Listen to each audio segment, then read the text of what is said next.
גבירותיי ורבותיי, אם כן אנחנו עוברים למושב השני.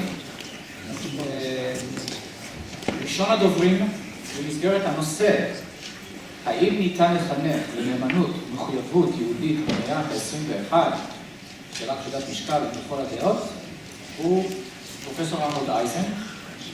פרופסור אייזן הוא הנגיד השביעי של הסמינר התיאולוגי היהודי של התנועה הקונסרבטיבית.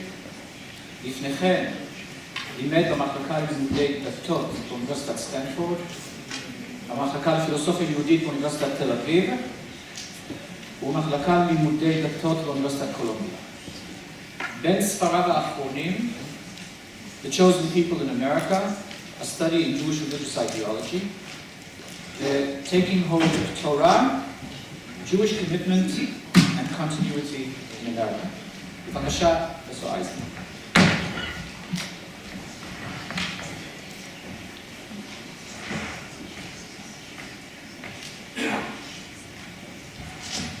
So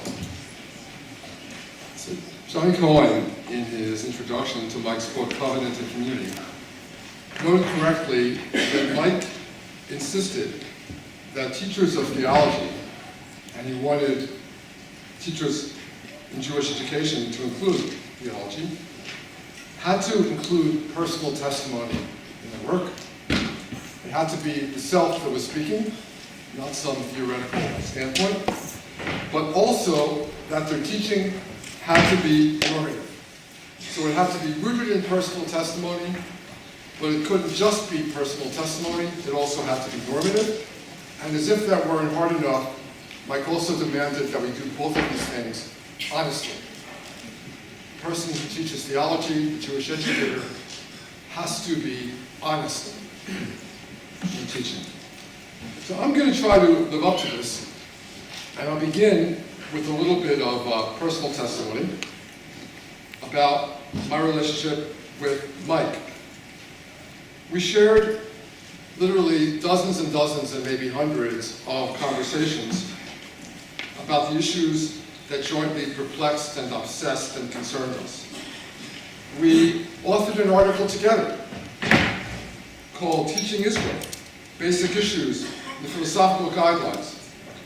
And I have to tell you that I reread this article last week in preparation for this conference, and I could not tell which of the sentences in that article that Mike wrote and which ones that I wrote. We very rarely disagreed. In fact, I was going over many conversations in my mind, and I can only remember one conversation in which Mike and I really disagreed, and that was the one where he told me about 10 or 12 years ago, long before Ismar Shorsh announced his retirement, that I really should think about being the next Chancellor of JTS. And I said to Mike, I thought you were a friend of mine. And I said that, not just to be joking, but because many years before, about 25 years earlier, when Mike and I were just getting acquainted, at one point I said to Mike, I don't have any Orthodox friends. And Mike said, yes you do, me. And that was a turning point. Well, what I'm trying to do here tonight is think about some of the dilemmas that face Jewish educators who are theologically minded in America right now. I'll limit myself to America and let others speak about the sense to which these problems also occur in Israel, but I really do think they're two very different educational situations. Mike insisted that one not despair, and I agree with that. I will not despair. But Mike also, as we've heard tonight, insisted that one look our problems squarely in the face and not hide them or shy away from them. So, because I think the Torah has to be taught in the moment, and it has to help Jews live in the moment and practice Torah in this moment, I'm going to look for a little bit at the moment. I'm going to briefly talk about some problems that I have with the notorious Pew Report and why I think it's inadequate. I'm then going to talk about some problems that the Pew Report did not identify that I worry about a lot more than I do about the problems that the Pew Report did identify. And then I'm going to talk about why I think a certain kind of Judaism, a certain kind of Jewish education has what it takes to stand up to this problem. Like Mike, I believe that a Jew, and certainly a Jewish educator, has to have one foot firmly planted in the moment, but the other one firmly planted in Jewish tradition in all of its varieties over the centuries. We have to look at Torah. Our responsibility is to Torah. But if we're going to make Torah live here and now, we also have to understand the here and now in which we want Torah to live. This is, of course, a difficult balancing act, as any translation is. You don't want to compromise or have something inauthentic to make it live in this moment, but neither do you want to have something so abstract, so unrelated to the present, that it can't possibly live there. So we're going to talk a little bit about that problem this evening. All right, first I want to dispose very quickly of the Pew Report because it's gotten an enormous amount of attention in the last year.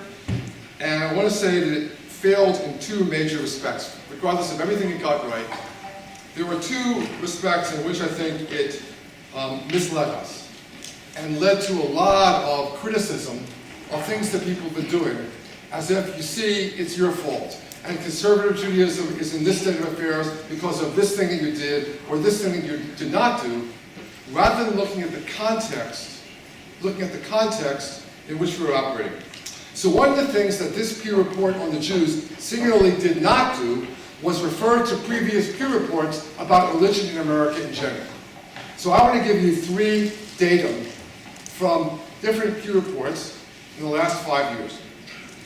In 2009, we had a Pew Report called Faith in Flux, with the fascinating statistic as follows.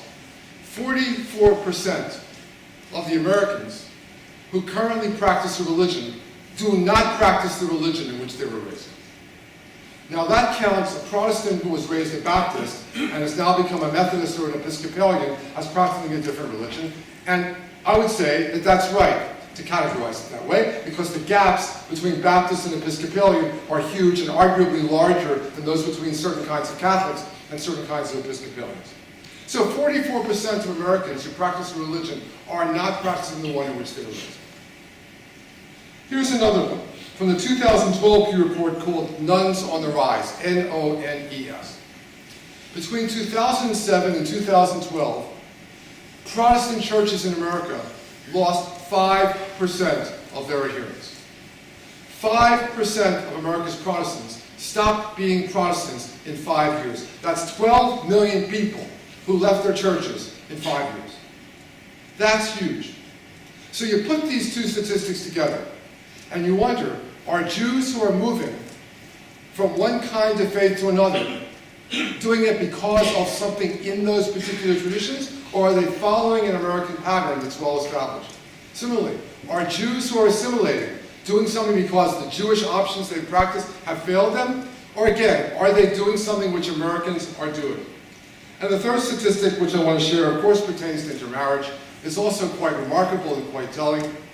Fully 50% of Americans who are currently married are married to someone who at the time of their marriage was from a different faith. Again, counting a Baptist and an Episcopalian as from different faiths. 33% of Americans are currently married to someone of a different faith, and the gap between the 50% and the 33% is explained by the fact that in the previous generation, the woman after marriage converted generally to follow the man's religion. That is no longer the case. So it's now quite common for married couples to practice two different religions in the United States of America. It'll soon be more common than not. So the first failing of the Pew Report is failing to give us context. Let's understand the reality in which we're dealing with, and it's a very different reality than Jews face in Israel today. Second thing, Jack Wertheimer and Steve Cohen, I hope you've all seen this, maybe not, went back to the original Pew data. They did not take any other data than Pew already had, and they simply used that data to disaggregate, to take apart the category called non-Orthodox. Because the Pew Report sets everything up as Orthodox versus non-Orthodox and in-married versus intermarried. For those of us who are non-Orthodox, it was a very discouraging report. But it was more discouraging than it needed to be. Because it turns out, if you look at the Pew Report's own data, that all the things we're counting upon to sustain Jewish identity, to build Jewish communities, are actually working. Summer camps have a marked effect on Jewish identity. Day schools do too. So does synagogue life that is vibrant, including synagogue schools. So do youth groups. So do Israel experiences. In other words, the thicker the Jewish life one lives, the better it has a chance of rooting in the self. This is very important for us to know, because otherwise people like me are wasting our time. If everything we're doing has no impact, then why do it? Give up. But in fact, if one goes back to the data, as Jack and Steve have, one sees that there actually is some benefit from doing all these things, and it plays out in terms of Jewish identity, it plays out in lower intermarriage rates, etc., etc. So, the moral of the story for me is that we're confirmed in our belief that the key is community, and meaning with a capital M.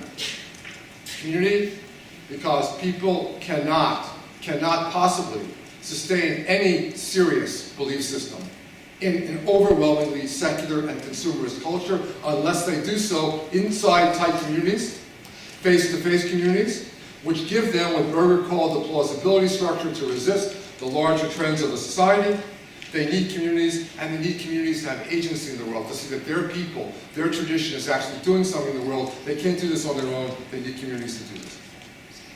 Face-to-face communities. And these face-to-face communities need to be a vehicle providing meaning with a capital M, not just the 1,001 messages that stream at us at every moment of the day, but something that you can live for, live by, die for, and connect you to the ultimate, however you understand the ultimate. So when you're thinking of God as the Kodesh Baruch Hu, or the highest good, the creator, the source of the ground of being, whatever your God language is, whatever your God figure is, that has to be part of this meaning system that one's getting in community.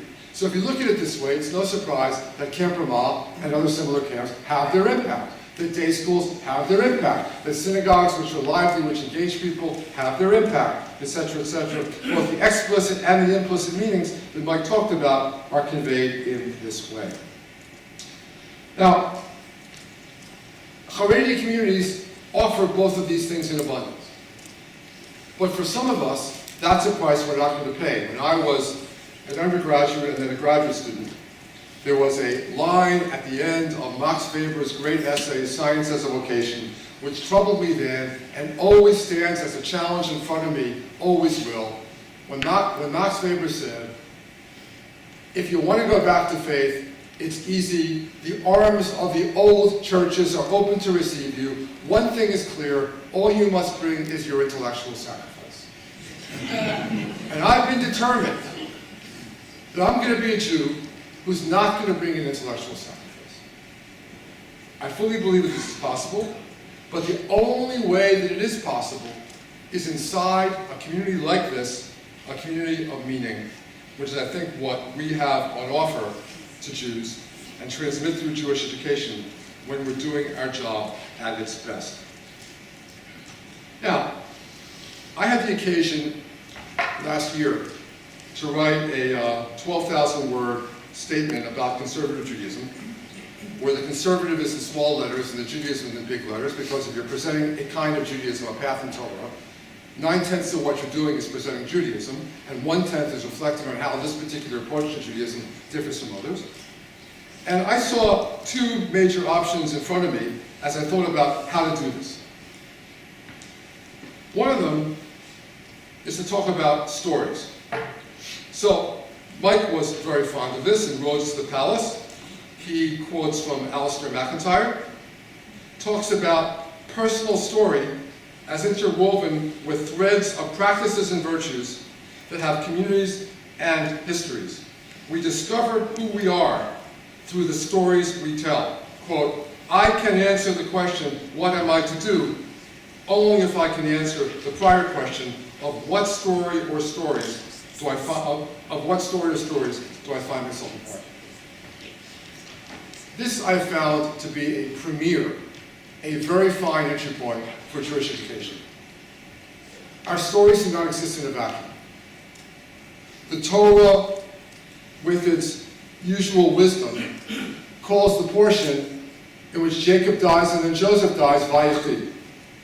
I don't think it's euphemism. They are parts of a story that existed before them, and is going to exist long after them, and the meaning of their life lies in the fact that they know this or learn this in the course of life, that they are there to continue this story. And now we're at that point where we turn the page from the book of the Torah, where it's a personal family story, to where it becomes a national story. So even if you don't have kids and you don't have students, and your kids and your students are not following in your path, you know that by walking on a path that existed before you, is going to exist after you, you have eternal life. This was, as you know, Rosenak's interpretation of the Chai Olam B'Tabet L'Chaim. And we exist on this path that pre-existed us and will exist long after, and we acquire eternal life by walking this path. We are part of the community of the generations, as well as part of the community of our own lives. I chose to take a different path in writing this introduction, not to talk about personal stories, and that's very important, but to talk about covenant, as Mike did quite a lot. And I want to explain why. Covenant seems to me to have three ingredients, all of which are absolutely necessary to Jewish education in our time, and to achieving this balance of continuity and creativity that's in the title of the conference. First, covenant gives us what I call this horizontal community, both around the world and across the centuries. You step into anything Jewish if it's substantive, and you really step in with your whole self, and you become part of this community of the generations. You are part of a community that has achieved great things in the world in the past and is doing so today. You are part of something larger than yourself, which is one of the basic drives, and I would say needs, of the human being in search of meaning and in search of community. So covenant gives you this. You are part of Mamlechet Kohanim, you have to figure out what that is. You're part of Goy Kadosh, you have to figure out what that is. But it gives you the sense of community, and it means that Judaism, thank goodness, is something a lot larger than a civilization. Sorry, it's something a lot larger than a religion. It is what Kaplan called a religious civilization. I said thank goodness because we all pass in and out of various degrees of faith. I like to tell the story in this connection of one of my teachers who was a Protestant theologian. He was in his late 20s and on his path to becoming one of America's great Protestant theologians when he lost his faith. And he said to me many years later, we were very close friends, that sometimes he wished he were Jewish. And I said, why? He said, because there's nothing for me in church, and I know if I were Jewish, I wouldn't stop being a Jew because I lost my faith. I have my people, I have my community. He got this. It's a very important lesson. The community gives one space for the creativity, for the wrestling, for the doubts. And who doesn't have that creativity and wrestling and doubts? And we certainly want our students to have those right now of all times. But covenant also gives us this vertical dimension. Connects us to God, however one describes God. And the Torah does not allow us to describe God in only one way. So the Torah gives you this vertical connection through your people to the ultimate of existence, and it gives you a life that's not just any old way of being. You can be commanded. With a ground, again, there are multiple ways of understanding this. We can't interpret Revelation in only one way, because we have to understand God to interpret Revelation in only one way. So Judaism gives us a history of multiple ways of understanding this. But we do have, thank God, mitzvah and covenant and a normative existence in community, which we call halakha. So, through these two ingredients of covenant, we get past, I think, the very damaging modern dichotomy between autonomy and heteronomy on which many of our best thinkers were hung up since Kant. I can't do this quickly here. Let's just stipulate that we have to get past that dichotomy, and I think we can. Similarly, we don't reduce pluralism to relativism. And again, we can't do that quickly here, but let's say that that's another one of the modern conundrums that we have to solve in order to do Jewish education. We are teaching students who, ba'al korcham, against their better judgment, against their desire, are convinced relativists. They really do not believe that any one way is better than any other way. In fact, they just think that we happen to share the belief that this way is better. This is a very destructive conviction for Jewish continuity. Finally, covenant gives us a third ingredient, which I likewise think is precious, and I call this ingredient agency. This is the Heschel, God in search of man piece. This is the prophets. For some reason we will never understand, God needs us. Our lives are needed. We are required. We must make the world better. It is not just enough, it is not compassionate enough, there is not enough love in it. We can do these things. God needs us to do these things. And covenant gives you that, along with the horizontal connection and along with the vertical connection. Now, I think that this is going to take us a long way. And I just want to talk in conclusion about one more dilemma. And let's watch Mike wrestling with it a little bit as well. And that is the one that already came up this evening a lot, the universal particular dimension. I like the way Mike, in the Tree of Life, talks about the relationship between the covenant of Sinai and the covenant with the children of Noah. And he says, we and our children are essentially also Noahites, for the universal covenant of morality binds us all, and we must learn what that means. So in addition to living a response to the question, why did God make this world, and what does he demand of me as a member of the community of Israel, we Jews, with all Noahites, must address the question, what is required of human beings to maintain the world? Who are our allies in that? How may we take on in the world and trust it despite the pain in our history? Life is a communal human reality to be managed, necessarily with some sense of comradeship, one hopes with a measure of joy. There is a fundamental educational issue which Mike is addressing right now, which I suspect we feel more acutely in the United States than you do here in Israel, where the lines between self and other are more clearly drawn. They're drawn by conflict and by war. But I have to answer the question to young Jews every day, why should I do this rather than that? This Chinese American, really good friend of mine, who's sort of a Buddhist, why is my way any more appealing, any more compelling than her way? This Greek Catholic that I've been dating for the last 2 years, do I really think that I'm better or that my way is better? And yet, surely, just as poetry cannot be great poetry if it speaks only in universal terms, but must speak out of the profound depths of individual experience, first of all in its language, which is the most individual thing about it, so too a human being, as Deborah Weissman said earlier this evening, does not become a more of a human being by trying to be a generalist, not rooted in any particular tradition. We are swimming upstream in trying to make this case. I think we all understand this. But certainly in the way we speak about ourselves to ourselves, I think Mike is absolutely right, that unless we can stress the obligations that fall on us as Jews because of the covenant at Sinai, as well as the obligations that fall on us as children of Noah, we have no chance of reaching a generation in the United States which very much feels itself and wants to feel itself part of this larger world. I'm going to end with a quote which I know that Mike wrote because it's too poetic for me to have written it. It comes at the end of the piece that we wrote together, Mike and I, about Israel. I think it pertains to everything we've been saying tonight, not just about Israel, but also about Judaism. There is a mystery about Jewish life. This is not a trivial statement. This is to make the claim that not everything we believe is true can be explained and set out before everyone in some sort of empirical fashion. To vote for Judaism is to vote for mystery.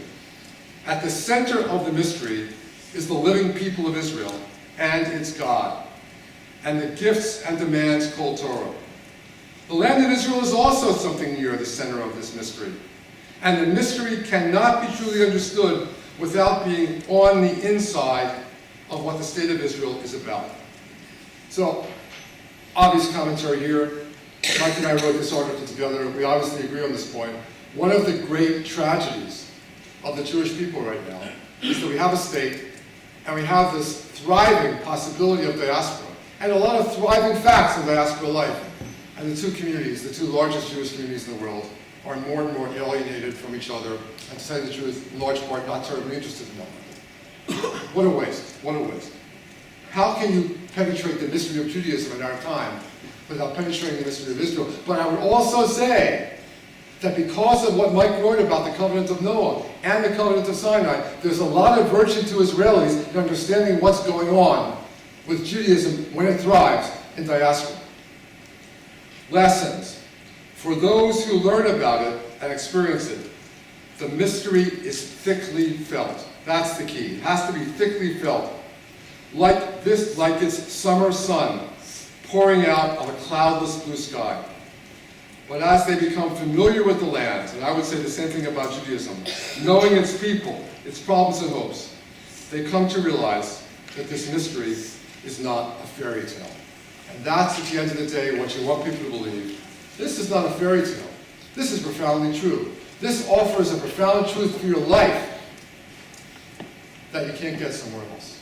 And unless we can hold this out convincingly, as Jewish teachers of Jewish students, in the midst of Jewish communities, I don't think we have much of a chance. But I do think we have a chance because I believe with Mike that we can do this. Thank you very much.